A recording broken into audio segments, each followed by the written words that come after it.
really putting the time into learning how to scale, how to be more profitable, how to do things in a repeatable way, in a systematic way that will allow us to be consistent on quality. From humble beginnings, Insurance Claim HQ has grown to one of the largest property casualty firms in the country. We didn't do it alone, and you shouldn't either. Every week, we're talking to claims professionals and top experts from all over, all to help you grow your business and make you stronger. Let's level up together. I'm Galen Hare. Welcome to the Level Up Claims Podcast. If you've worked in construction, you know the pain of permitting. Delays, inconsistency, and bottlenecks that stall projects. After 25 plus years building smarter remodeling, Fabian Videla hit those same roadblocks over and over. Instead of accepting them, he set out to fix the system itself. That mission led him to create Rockstar, a technology-driven platform designed to streamline permitting, automate repetitive tasks, and make contractors' lives easier. Fabian didn't just use AI, he built a solution tailored to the real problems contractors face every day. Today, we dive into the pain points that sparked the idea and how Rockstar is changing the way construction gets done. Fabian, thanks so much for joining us. Thank you for having me.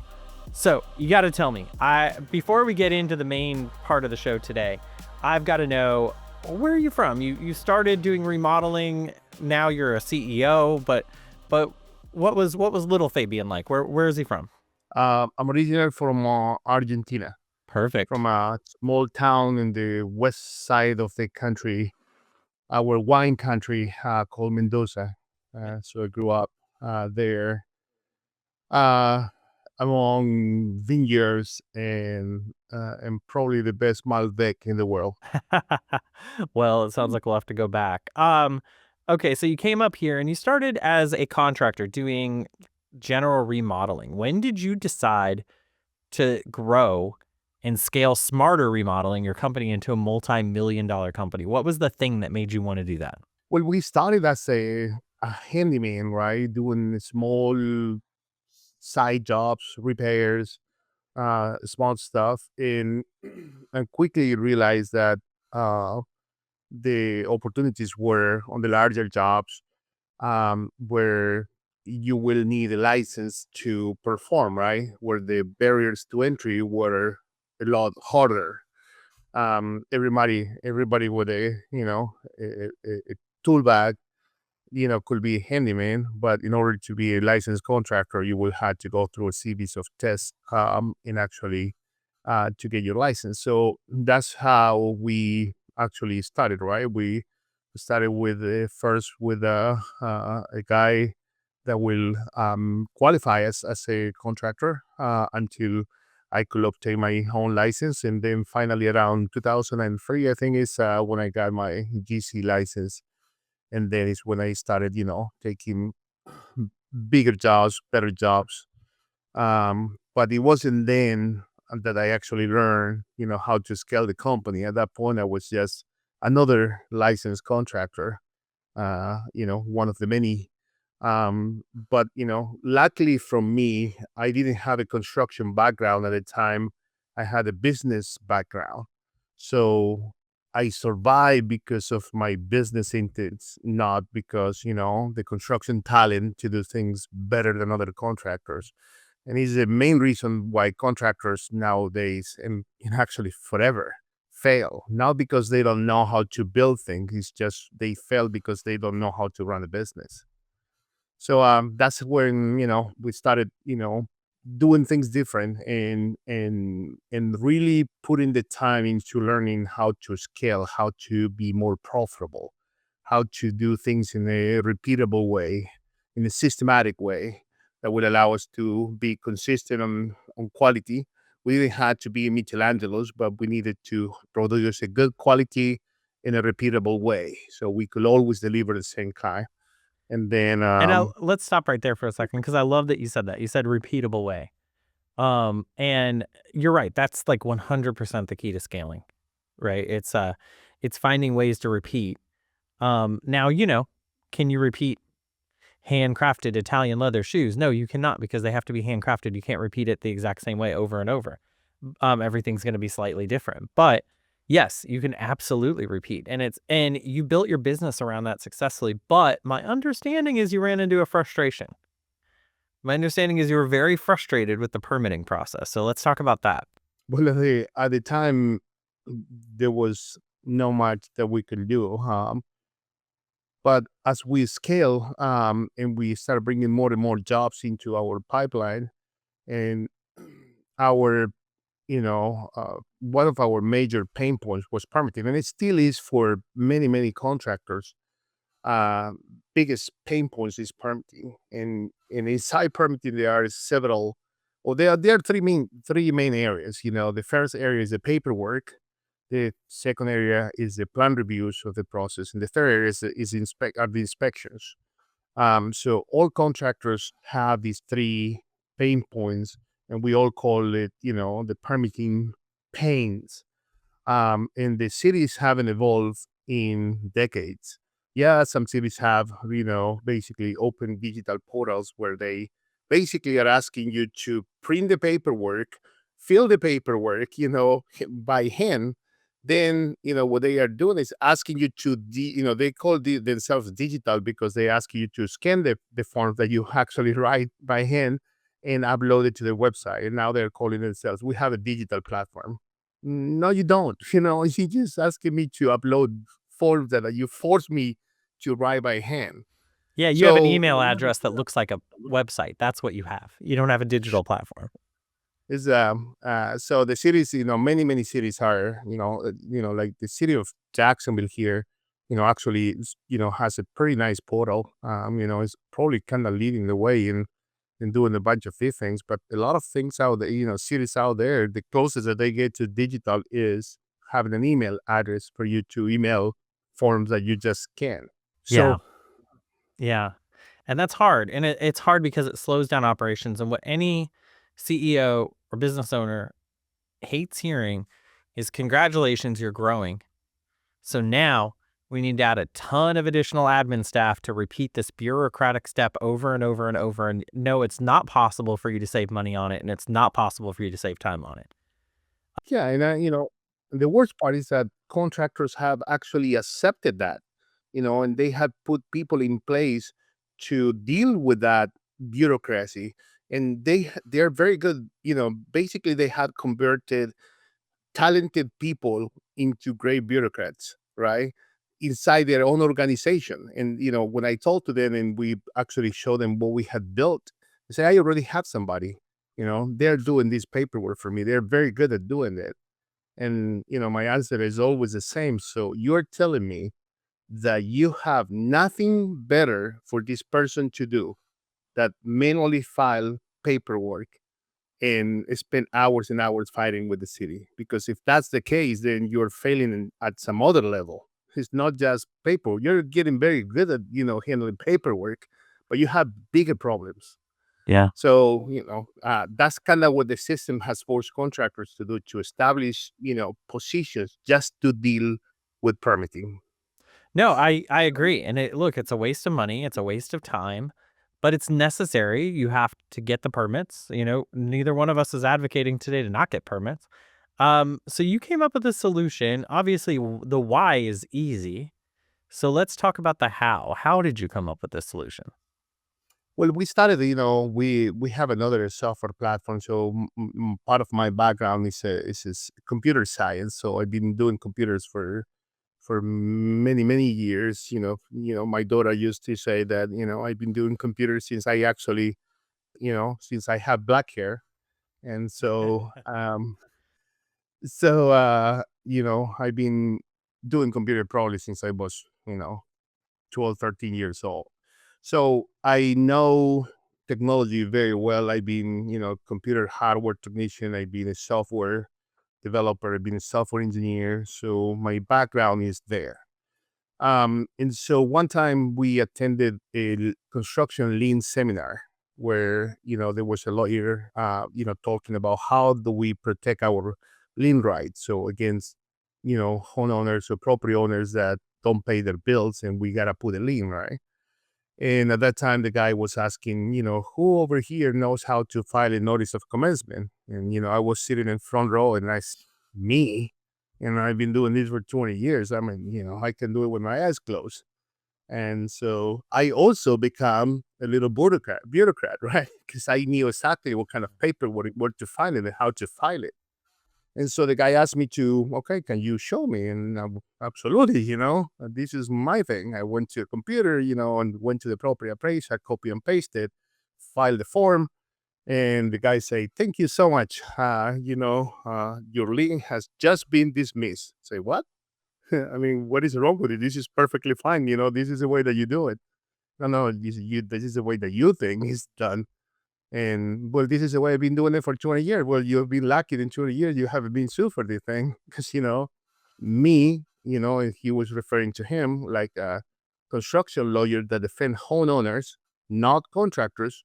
The first thing I do is, attack the validity of the documents, right? And the first document was a notice of commencement. And I said, what is wrong? I mean, I did exactly what we have been doing for 20 years, the way that the city has been accepting it for 20 years. So the copy and pasting process was wrong because when you were copying it from the website and the proper appraiser, you were also copying some extra characters that has Mm. nothing to do with the legal description. But you didn't take the time to copy and paste every single line. You just copy and block, right? And so if you say, well, I told him, this is a little iffy, I know any judge would say this is a typo or something. Say, yeah, but sometimes those extra characters mean a whole different legal description.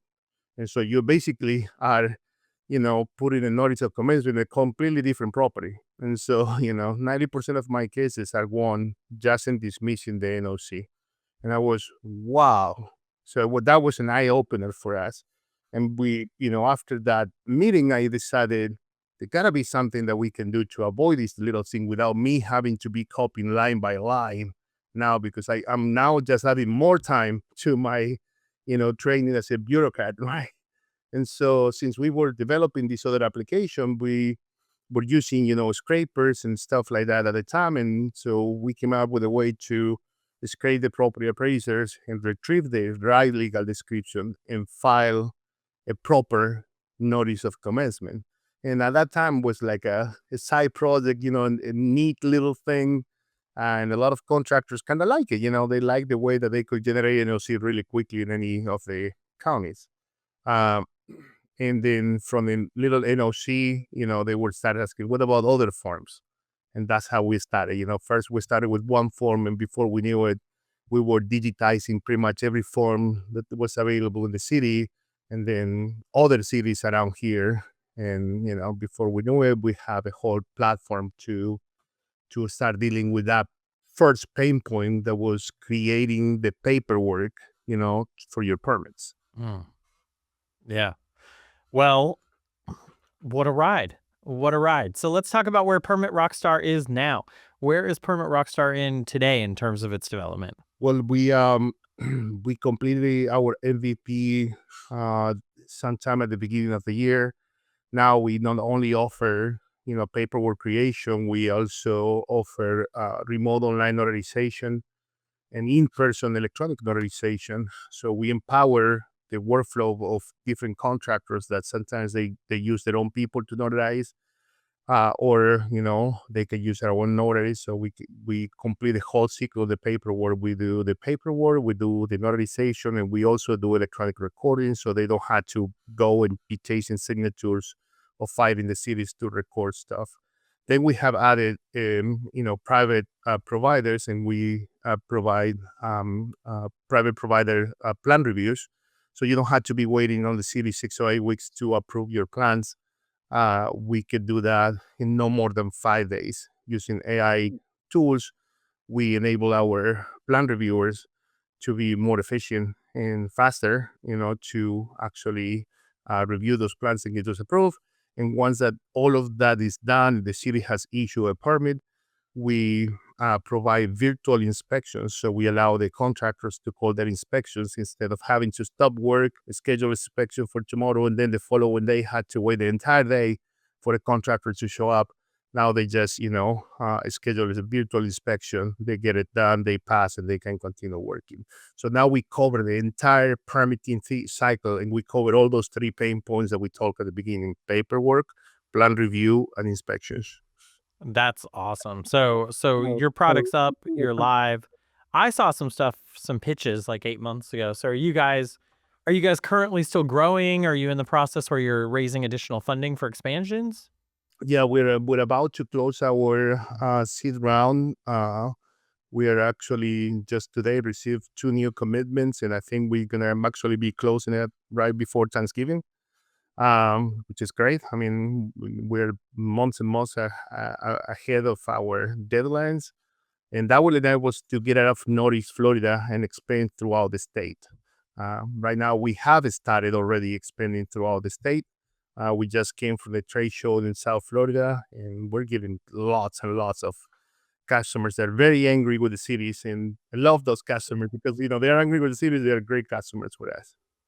Yeah, no. I mean, it's one of those, the more difficult the municipality is, I think kind of the better it is for you in some ways, which is slightly messed up, but awesome for you, right? Yeah, actually, it is. Yeah. So let me kind of ask you then. I'm just curious. So AI is a component of this, but obviously it can't be the only component because you're doing notarization, you're doing video inspections, right? So how did you kind of go about figuring out where you were going to use AI versus where you were going to use just automation or manual work? Well, we use AI very strategically instead of just using like everybody else using generative AI. We use specific models that we train with a specific building code stuff to provide the answers that we need to help us fill the forms that we need faster, so the contractors don't have to be chasing and looking for information. Then we use it again to help our reviewers to examine the plans. And actually, Florida is one of the only states that allows software to review plans, Mm. single tray plans, automatically. So you really wouldn't need a person to be involved. And we still have persons involved because our plans involves normally more than one trade. But AI is a big component of how fast we can get the providers to review the plans and then to generate the paperwork associated with reviewing the plans and creating the documents that the city will require from you. So that's where we use AI too. And finally, we are using AIs on the inspections to help us, detect, potential code violations that, sometimes it's hard to just visualize in a picture. So AI kind of pinpoint some things for us and keep us, sharp on those things. No, that makes a ton of sense. So let's talk about the future, not just for Permit Rockstar, but the industry generally. Where do you see AI making the biggest impact beyond permitting? AI is going to affect almost every aspect of our life. I mean, it's here to stay. And, the people that doesn't adopt AI to simplify and make their work more efficient are going to be left behind. It's the same like the people that keep complaining about the internet. Remember, I'm never going to use the internet to do anything. I never going to buy on the internet. Who's going to buy clothes on the internet? That's ridiculous. So, it's going to happen the same thing with AI. So, I mean, it's gonna be, I don't want to use the word pervasive, but it will be pervasive almost on every aspect of our life. I mean, we are currently seeing it, right? All our these small devices, like Alexas and Google Homes and cameras and appliances, the way that our cars drive, it's gonna be everywhere. So we gotta learn to embrace it and use it in our advantage. Yeah, I think AI will replace some professions, like the internet replace some other professions at the time. But we evolve, right? We adapt to the new technologies. We start making uses and creating new whole entire new industries. And this is, I think, what is AI is gonna go. Yeah, I couldn't agree more. I think it is, but I guess what I'm curious about is what do you think the next big thing in the contracting or construction space is? What do you, I agree. Generative AI is out there. Agentic AI is everywhere now. But this permitting, I think that is a huge step in the right direction for contracting and permitting. What do you think the next idea is, or the next thing we can expect to see in this field, though? Well, where, I already seen, using companies using AI to generate complete blueprints, set of blueprint from the ground up. Not only, creating and rendering a nice picture, but actually creating the actual blueprints for construction, where they have already used models to, done all the structural calculations, mechanical calculations, etc. And apply specific codes, Florida codes, California codes, or whatever. So, AI is going to start generating these entire blueprint systems in a matter of, hours instead of, months of years like we're doing now.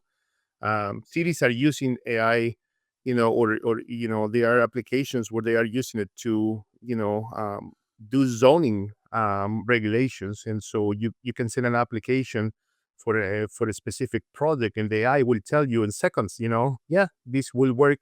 Or instead of having to wait 6 months for the city to reply to you, you can do it or you cannot do it. Oh, I love the wait. It's so much fun. The other thing I've noticed is right now we're in this weird tech space, and I guess it's getting better, but the best AI tools, the absolute best ones, the best whatever tools, really, for that matter, big contractors can afford them. Small and medium-sized contractors cannot afford them. And you know what I'm talking about. When you first started your company, some of these costs of these AI tools would not have been something you could have afforded. So where do you think that accessibility is headed over the next 3 to 5 years? But I think prices are constantly coming down. Like, when I remember with, to generate a chat GPT image, you will had to, you were getting throttle, you couldn't generate more than one image every so much, time. And now, the cost of these things are coming down and down. And so you can generate as many images, and videos as you want. The tools that will require, I don't know, 1,000 credits to generate a video. Now you only regenerate, for 8 or 10 credits. Mm, yeah. The costs are coming down significantly. More and more models are coming to light almost every day. And they are very good at doing certain things. I think contractors and everybody in general needs to understand that it's not just one AI, thing. It's not just one. There are many, many different ones. And they, I think they should spend some time in training themselves on the differences and help, and learn how those AIs can help their businesses instead of, keep wasting time and doing tasks that, a GPT could do in seconds. Yeah, I mean, so many of us use, even if we do use AI, I feel like a lot of people use one thing. They have like their AI platform. They have no idea what else is out there, how it works. And even if you have like what I call like a multi-channel AI platform, like now ChatGPT, it doesn't mean it's good at everything. Some things it's Exactly. really good at, some things it's not. So you guys have to check. All right, kind of final question before we start to wrap this up. And obviously, we're going to put all the Permit Rockstar info in the show notes. But today's business owner, since we're kind of on that subject, what should they do to prepare their teams and their systems, for that matter, for this kind of coming wave of automation and smart tools that are coming up, such as yours? But it's not enough to just buy it and have it. A lot of people won't use it. What do they need to do to actually prepare their teams for that? It goes to my the point that I just made before. They gotta take the time to learn what is there and how they can apply it to their business.